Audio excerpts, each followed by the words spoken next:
When it comes to the main consequences of 9/11 itself as a day, as an event, as a terrorist attack, I think we have to separate the nature of those consequences as they play over time.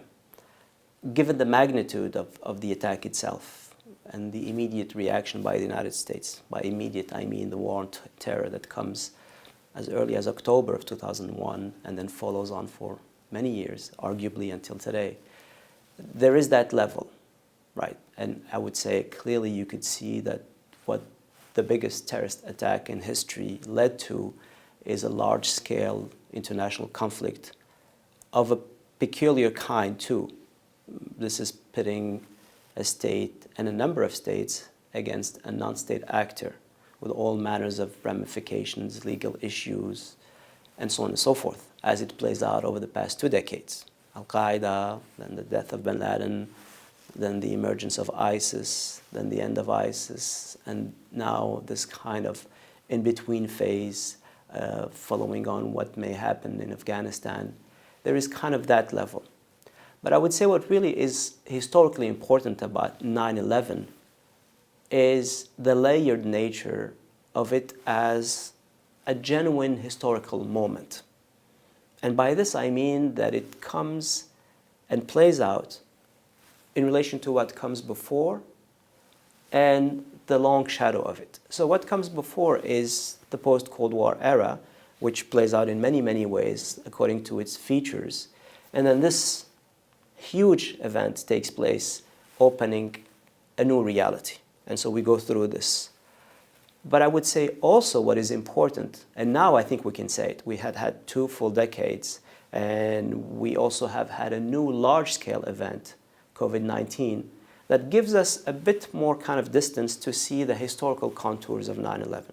Now, if we do that, I would say that the fundamental consequences of 9/11 seem to me the grammatical nature, quote unquote, of what it has produced. And those, briefly, are 1, the militarization of international relations. I think this is quite obvious, that we come now to think of global affairs first and foremost in military terms. This has played out in so many of these conflicts: Afghanistan, Iraq, the Yemen, Syria, Ukraine, the Congo, the Sahel, Somalia, on and on, Libya.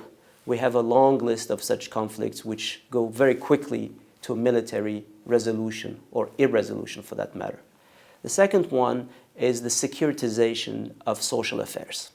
That is, around the world, we think of social matters these days, social interactions, almost exclusively under the prism of security, right? Even to the global pandemic that we have gone through. So the securitization aspect has come to dominate, and this is directly linked to 9/11, if you think about this.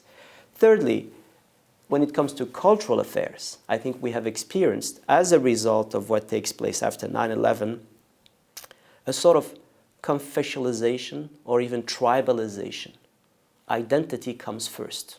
Religiously, culturally, people, nations, groups, individuals, communities interact on this very primal, basic, in fact, kind of term of exchange. Fourthly, we have this notion of the crisis of democracy, which had made some headway over the past couple of decades, 60s and 80s and 90s, and quite an advance. And now we come to this essentially crisis of democracy around the world, arguably the return of authoritarianism. And finally, and this one cuts both ways, the whole notion of technology penetrating our lives. For the most positively, but you could also see it in many ways as coding our interactions in ways that are really changing the way we relate to the medium itself and developing a new way of interaction. And I think those features were not there before 9/11. They're not necessarily the direct result of what Al-Qaeda had in mind when it targeted the World Trade Center, but the bang of what comes after, sort of the whole series of actions, interactions, repositioning, has produced what I think emerges as this historical set of manifestations.